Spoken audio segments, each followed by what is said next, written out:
When Carla entered the hospital that night, expecting to give birth to the child she dreamed of, everything seemed perfect.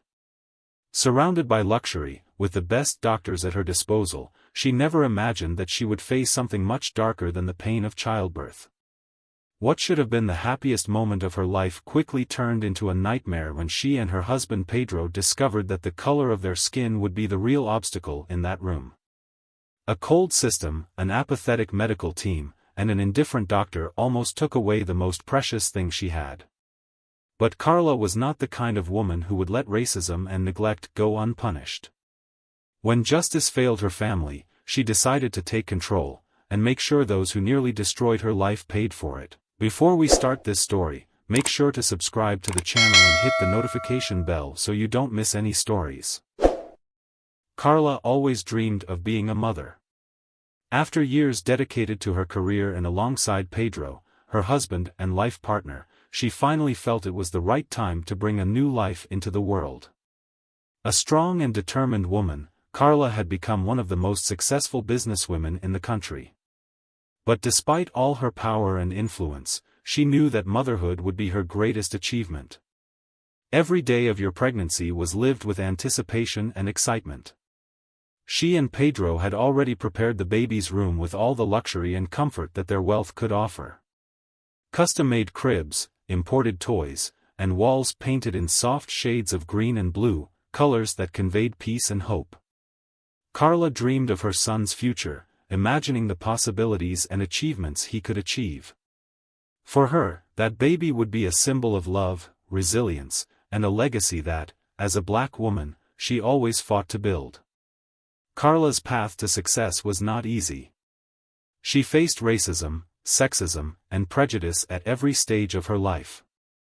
However, her determination led her to overcome all barriers, and now she wanted to offer her son a world where he could grow up surrounded by love and opportunities without having to fight like she did. Pedro, always by her side, shared this dream. In addition to being her husband, he was also her business partner and supported her in every detail, ensuring that Carla had the best during her pregnancy. They hired the most renowned doctors and chose the most expensive hospital in the city for the birth, certain that with all the resources at their disposal, nothing could go wrong. The pregnancy was peaceful. Carla followed all medical instructions precisely, and both she and the baby were healthy. With each appointment, she felt her heart beat faster with anticipation. Every baby kick seemed like a message that he, too, was eager to enter the world. Pedro, always attentive and affectionate, made a point of being present at every stage, offering emotional and physical support. That night, when Carla finally went into labor, she knew the moment had arrived. The excitement was palpable in the air. Sitting in the back seat of the car, hand in hand with Pedro, she looked out the window, imagining the first look she would exchange with her son. It was a moment she had envisioned for so long, and the world that night seemed perfect. The night was peaceful, and the city seemed to be sleeping as Carla and Pedro's car glided through the streets towards the hospital. They were about to experience the most important moment of their lives, and despite her tiredness and growing pains, Carla remained calm. Your every breath was accompanied by the constant and comforting presence of Pedro, who never let go of your hand. When they arrived at the hospital, the reception was silent and lit by cold lights. The environment, which was supposed to bring security and welcome, soon revealed another type of atmosphere. As soon as they passed through the front door, the receptionist, a woman with a neutral expression and an impeccable uniform, looked at Carla with a mixture of surprise and slight disdain. What should have been a welcoming look turned into judgment. She hesitated for a moment, looking at Carla from head to toe, as if questioning whether this black woman, so well dressed and clearly of high class, really belonged there. Without cracking a smile, the receptionist handed over the admission forms with a cold and indifferent voice. "Please fill out and wait a moment," she said, without even making eye contact. Carla felt a knot tighten in her chest. As much as I wanted to ignore that feeling, I knew something was wrong. It wasn't the first time she faced this kind of look, but that night, at a time when she should be cared for and protected, it seemed like a greater affront. Pedro, in turn, noticed the receptionist's attitude but chose not to react. He knew the focus was on staying calm for Carla and the baby. Quickly filling out the forms, he handed them back to the woman, who took the papers without thanking or even looking at the couple. While they waited, Carla tried to concentrate on the contractions that were now coming more strongly. But it was difficult not to feel the discomfort caused by that environment. The feeling that she and Pedro were not welcome in that renowned hospital was evident. The whispers and glances of other employees passing through the corridor only reinforced this impression. Finally, a nurse appeared to take Carla to the delivery room. However, instead of relieving the tension, her presence brought more discomfort. The nurse, a woman with a stern face, cast a quick glance at Carla, followed by a barely concealed disdain for Pedro. Their words were dry, and their gestures were automatic, as if they were dealing with something that didn't deserve much attention. Pedro, who had always been Carla's pillar in difficult times, tried to comfort her with a smile, but even he felt the weight of that hostile environment. He knew that Carla, so strong and determined, was now more vulnerable than ever, and all he wanted was to protect her. However, even surrounded by luxury and technology, there was no way to protect Carla from the silent prejudice that permeated the hospital. Led through the cold, white corridors, Carla felt a chill down her spine. The nurses' low voices and suppressed laughter at every step only added to his discomfort. The barely audible conversations taking place behind her back seemed full of judgment, and every furtive glance she and Pedro received felt like a stab. Deep down, Carla knew what was happening. Years of facing racism taught him to recognize those looks. It didn't matter how successful she was, how much money she had, or how prepared she was for that moment. To them, she was just another black woman, occupying a place she shouldn't be. When they arrived at the delivery room, Pedro was left outside while Carla was positioned on the cold, sterile bed. The coldness of the professionals present there was almost palpable. There was no gesture of empathy, no comfort offered, just the mechanical and apathetic looks of the nurses who did the minimum necessary. Carla, now alone and increasingly aware that she was surrounded by a hostile environment, began to feel the pain of contractions mixed with the anguish of discrimination. It was then that Dr. Lucas entered the room. Unlike Arthur, he had a firm posture and an attentive look. When he saw Carla visibly worn out and the fast pace of the baby's heartbeat on the monitor, his expression changed. He didn't need long to understand that something was seriously wrong. "Why hasn't the procedure started yet?" Lucas asked with authority, addressing the nurses. The silence that followed was deafening. The nurses hesitated, exchanging nervous glances. Their answers were vague and evasive, as if they didn't know how to justify the delay. Lucas wasn't fooled. He quickly realized that this was no simple oversight. There was something else going on there, something that went beyond medical ethics. The time that had been lost was not the result of a natural complication in childbirth but rather of deliberate negligence. He knew that both Carla's and the baby's lives were now at risk. "This is absurd," he exclaimed, his voice raised, also addressing Arthur, who was in the room again, observing everything with his usual indifference. "You are putting the lives of the mother and baby in danger through sheer negligence." The confrontation between the two doctors was palpable. While Lucas took control of the situation, Arthur remained leaning against the wall, his expression impassive. He knew Lucas was right, but pride and prejudice prevented him from admitting any fault.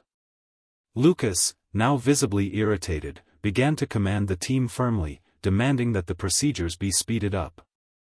The team, which until then seemed inert, began to move quickly, as if they had been awakened from a trance. Carla, exhausted and struggling with pain, felt for the first time a sense of security with Lucas' presence.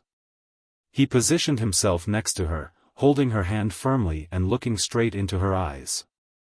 "I'm here now, Carla," he said in a firm but empathetic voice. "We're going to take care of you and your baby. It's going to be okay." Finally, the room began to move with the urgency that moment called for. The birth, which had been cruelly prolonged, now proceeded with the necessary speed. But the damage was already done. With every minute, the baby's situation became more critical. Carla's contractions were now agonizing, and her body was on the verge of collapse. The hours of neglect and indifference from the medical team had taken their toll. The baby was in distress, and the signs on the monitor indicated that time was running out. Lucas, with his firm voice and determined look, coordinated the team, but the tension in the room was almost palpable. Everyone knew that the situation had become critical. Pedro, standing next to Carla, tried to remain calm, but Lucas's expression made him even more worried. The security I had felt when entering the hospital, with the certainty that the best care was within reach, had disappeared. Now all he felt was fear. With one last effort, Carla pushed again. The pains were unbearable, and her strength was leaving her. Finally, the silence that dominated the room was broken by a faint sound, a cry that should have brought relief, but instead, it brought more worry. Lucas held the baby in his arms, but his expression was not one of joy. He wrapped it carefully, but it was clear something was wrong. The baby was alive, but its breaths were shallow, each breath felt like a struggle. His small, fragile body showed clear signs that he had suffered during prolonged labor. "He's having trouble breathing," Lucas said as he rushed to hand the baby to the team waiting nearby. "We need to get him to the NICU immediately." Carla, exhausted and emotionally devastated, barely had the strength to speak. Her eyes followed the baby being carried away by the medical team without her being able to hold him. Silent tears ran down her face. All she wanted was to hold her son in her arms, but the neglect she had faced in that delivery room was now marked on the baby's health. Pedro, seeing Carla's suffering, approached and held her hand. "He's going to be okay," he said, his voice cracking with emotion, but there was an undeniable anguish in his eyes. He knew things weren't right and that what happened that night was the result of something much bigger than a simple medical complication. On the other side of the room, Dr. Arthur, who had remained indifferent throughout the process, continued to observe the scene. His stance hadn't changed, but Lucas knew that Arthur was directly responsible for the suffering that now dominated that room.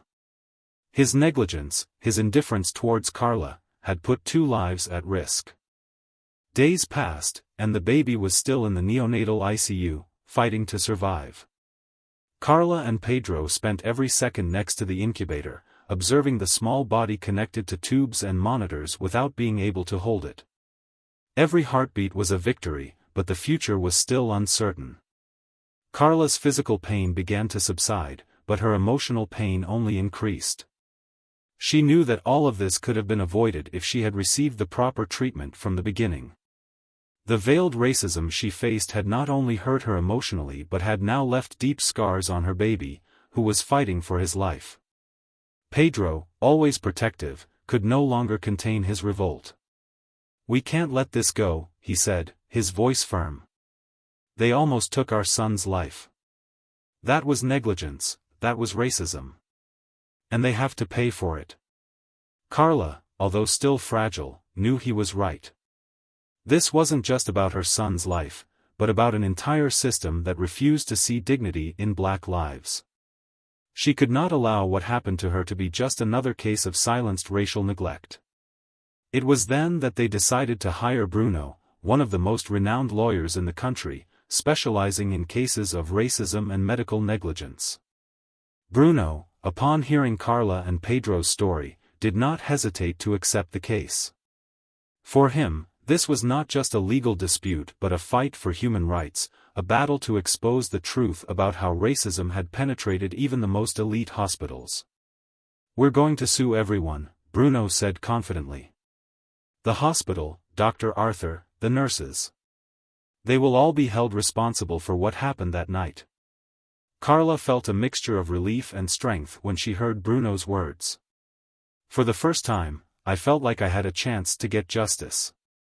Not just for her son, but for all Black women who, like her, have been disrespected and neglected." The day of the trial arrived, and as Carla and Pedro sat side by side in the courtroom, the weight of what was at stake was immense. It wasn't just a personal battle, it was a fight for dignity, for the justice that was denied to them at the most vulnerable moment of their lives. The hospital had assembled a powerful legal team with experienced lawyers and an intimidating defense. They knew that the institution's reputation was at stake, and they would do everything to avoid liability.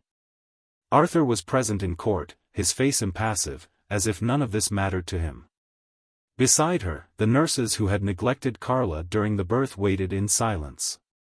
Bruno, determined, began the case with clarity. He presented the details of what happened that night, highlighting the suffering Carla had faced and the impact of neglect on the baby, who was still facing health complications.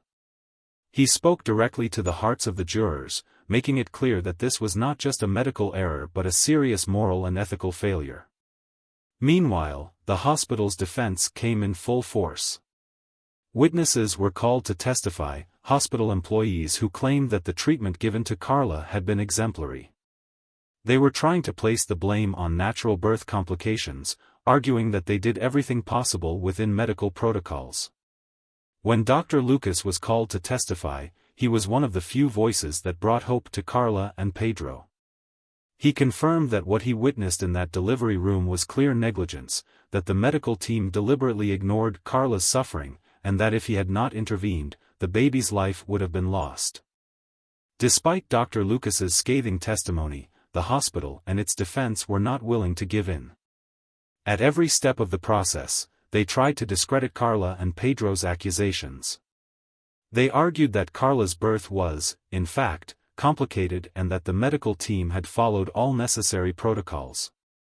The defense tried to paint the picture that any complication the baby faced was unfortunate, something beyond the doctor's control.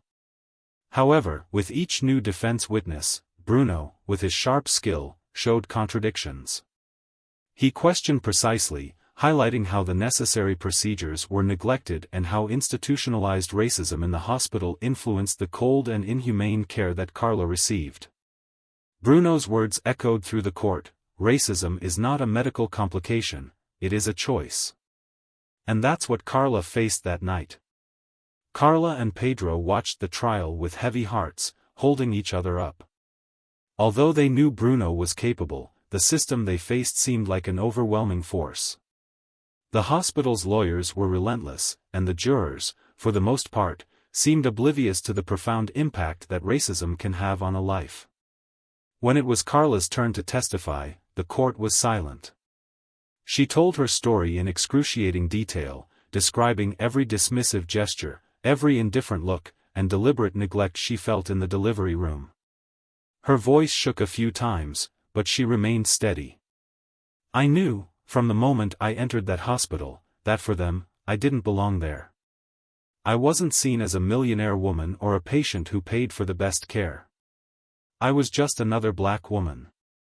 Carla's emotion touched part of the room, but the hospital's defense team continued their fight, insisting that it was nothing more than a mistaken perception and that the hospital did not discriminate against patients based on race. For them, Carla was just looking for someone to blame. After exhaustive days of testimony and allegations, the trial came to an end. Carla and Pedro, sitting side by side, held each other's hands as the judge prepared to read the verdict. The tension in the air was almost palpable. When the judge started to speak, Carla's heart beat faster. She knew the system often failed people like her, but still, there was a part of her that believed the truth would prevail. But that hope was crushed.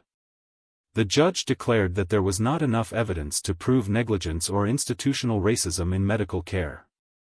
The hospital was acquitted of all charges, and, to make matters worse, Carla and Pedro were ordered to pay a heavy fine for defamation and damaging the hospital's reputation. Carla could barely breathe.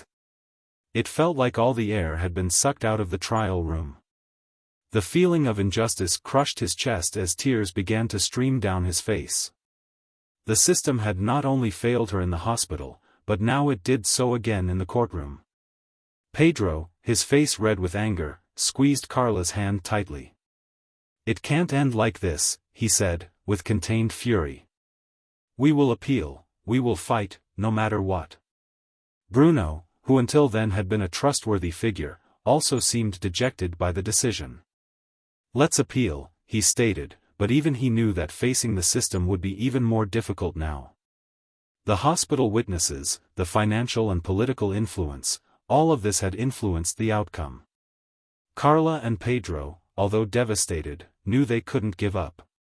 But something inside Carla had changed profoundly. The feeling of being betrayed by the system, of being seen as invisible, had planted a seed of indignation in her heart. She could no longer trust the justice of the courts. The following weeks were a whirlwind of pain and despair. Carla and Pedro's baby continued to struggle with neurological complications resulting from neglect. Every time Carla looked at her son, she felt a mixture of love and anguish. She loved him deeply, but she knew he bore the scars of an injustice that should never have happened. Pedro, always by her side, tried to maintain hope. They spent most of their days at their son's side, trying to find some comfort in the fact that he was alive. But the anger inside Pedro grew every day. He could not accept that the system, which promised to protect and care, had betrayed them so completely. Carla, in turn, began to isolate herself more. Each night was marked by a mixture of insomnia and reflection on what had happened. The judge's words echoed in his mind, "There is not enough evidence. How come there was no proof?" She felt every moment of the neglect. The healthcare system, the court, everything seemed to be against her. It was during one of these lonely nights that a dangerous idea began to emerge. The justice of the courts had failed, but her justice could not fail. The desire for revenge, initially silent, began to grow. They had almost taken his son away. Now she wanted them to feel the same despair. Carla knew she could not resort to conventional justice. If she wanted them to pay, she would have to take it into her own hands. She began to draw up a plan, cold and calculated. The target was Arthur, the doctor whose indifference almost cost his son his life. If the system wouldn't hold him accountable, then she would make him feel the same pain. Pedro noticed that something was changing in Carla, but she didn't let it show much. "Let's do justice our way," she told him one night, her voice calm but firm. Pedro, torn between his love for his wife and his desire for justice, did not know where this determination would take them.